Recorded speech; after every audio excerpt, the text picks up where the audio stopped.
Part 4 of I Was 16, He Was 23, How I Met My Husband. So he called me after I went through the phone book to find out where he was and left a message. And so now that the cat was out the bag, I know that he's in the halfway house. Sometimes he would have me pick him up right, pretty close to the halfway house, or meet him certain places. And it was kind of like a routine. I get out of school, go pick him up or whatever, get home before my dad got home. So yes, I was sneaking, but we really weren't doing anything other than just me riding around, and I ain't had no business riding around with him. So it wasn't much going on outside of just the inappropriateness of that. Um, so let's fast forward to October. So summer was winding down. We had been spending time with each other, whatever, whatever. There would be certain places that he would pull up to. Mind you, it was 2 cars, and then there was like 3 or 4 familiar places that he would always go to.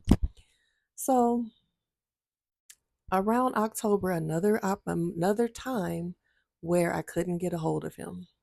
But this time, when I called, it was going to voicemail, and someone had taken over his voicemail, and it was a woman. I used to remember it word for word because that's how many times I listened to it. Of course, it was so long ago. I don't remember it word for word, but the part that I do remember, it was like this. Do do do. The Nick you have reached is broke. That's right, BROKE broke. He has 6 kids by 5 different women, one of which might have HIV. Like, it was a long, drawn out thing about all these things I had no idea about. Some of them were true, some of them weren't. It was made up. But all I know is that his phone had been hacked, and this person was exposing him for whatever reason. So I was young, but I wasn't dumb. So I knew that whoever has hacked his voicemail also has access to his voicemail. So let me go ahead and leave a message with my phone number on it. So I'm Like, hey, not sure what's going on with your phone, but been trying to reach you. This is Asha. Here's my number. and then I waited. So I'm in high school, senior year, homecoming week, in a pep rally, and my phone rings. I don't recognize the number. I answer the phone, and somebody's like, "Hey, is this Asha?" I'm like, "Yeah, who is this?" They tell me who they are. And at the time, they were claiming that they were his woman and they had kids by him. Um, I'm talking loud. It's loud. We're in the gym, in the bleachers during a pep rally, and so she's like, "You where? You at a pep rally? How old are you?" So I told her how old I am, and she's only 11 months older than me, but she's like shocked that I'm still in high school. So I go step out, go to the bathroom. We're talking. She's telling me things. I'm telling her things. We're kind of putting two and two together. And she's like, can you meet up with me? And I'm like, yeah, because I'm curious to know who she is, what she looks like, and want to know the truth. I haven't heard from him. So I'm like, yeah. So we set up a time to meet at the mall. Now, I ain't no dummy. So I was like, yeah, cousin, we riding together. So my cousin came with me. And I met up with her at the mall, and it was her and her 2 friends and twin boys. Now, mind you, before I got there, we were talking, and she said that she had twin boys by him. And I'm like, now I heard him mention twins before, but he didn't tell me that he had twins. He was saying, again, he told me he had 4 daughters. So one of the 3 places that we would often go, where he would park down the street and he would be like, I gotta go, I'm gonna go see my daughter real quick. Or I don't even know if he would say specifically his daughter. I'm gonna go, this is my baby mama house, I'll be right back. Wait here. Um, one of the houses was hers. So I was confused. So I was like, so you have a daughter by him and twins? And she was like, no, we just have twins. And so I'm like, wow. So when I get to the mall, there they are in the flesh, 2-year-old boys.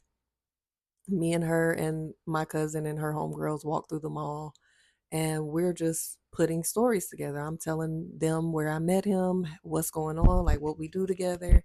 She's telling me that they're still together and this is what's going on. So I'm hurt because I'm like, dang, really? So all of this is going on. So once I leave from her, I decide, let me go through my phone because he's made phone calls from my phone, and I'm about to call every number that he didn't call from this phone. So I start calling the numbers, and one of them belonged to the woman who put me out her car or made me get out of her car.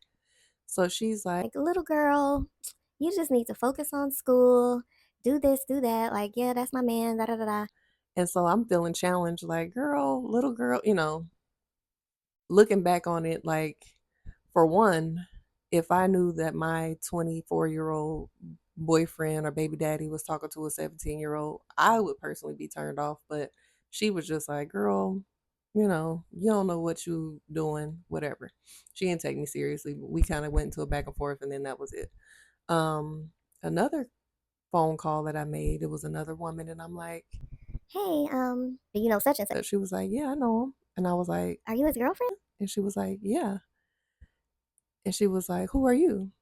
So I was like, Well, I was his girlfriend until I found out he was messing with all these different women. so she was devastated. She was like, what?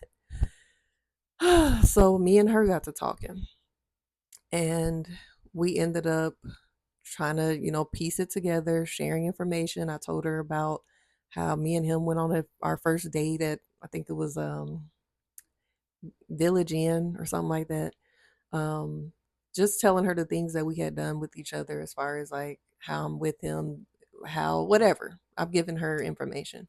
So she ends up asking me if we could meet. Now this was kind of foolish of me because I met up with her by myself at night.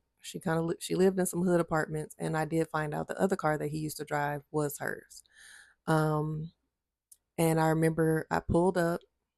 She got in the car. I flicked the car light on, and we just looked at each other, and we were just like, "Yeah, I see why he likes you." So she was cool. We got along. She was crying. She was very hurt. I had already did my crying, so by then I was just like, "Where he at?" So we basically teamed up to become a detective duo. I think that night we ended up pulling up at the homeboy's house that we knew to see if he was out there. He wasn't. Um, she knew some of his baby mama's names. So that week we had met up at the library with my cousin. I think I paid for like a background check of one of his daughter's mom's names so that we can get known addresses. Like I don't know what the plan was when we saw him, but for whatever reason we was trying to find him. We ended up riding out to one of the known addresses on the background check and pulled up and literally walked up the stairs and knocked on this door, and a Hispanic man answered the door. And I'm so grateful that we were protected because that could have been bad. Like, what y'all young chicks doing, pulling up, walking up, trying to knock on somebody's door, talking about who you are to what man? So we were protected. We ended up like meeting up a few other times, and we both still had feelings for him. So it was kind of like, even though we were cool, it was kind of like we both were hoping that he would call either one of us. Um, so he ended up, this is what happened. So the original woman with the twins that called me, or that I called, that left a voicemail with, that called me when I was at the pep rally, he and her really weren't together, but she was upset with him about, their co-parenting situation. So not only did she hack his voicemail, but once she and I met and we were exchanging stories, she ended up taking some of the things that I told her, like that me and him drive around and ride around together, and made up some additional things and called his case manager and told on him. So at this point, he was thinking that he was going to get locked up. So he was kind of laying low and not talking to nobody. Then I received a phone call.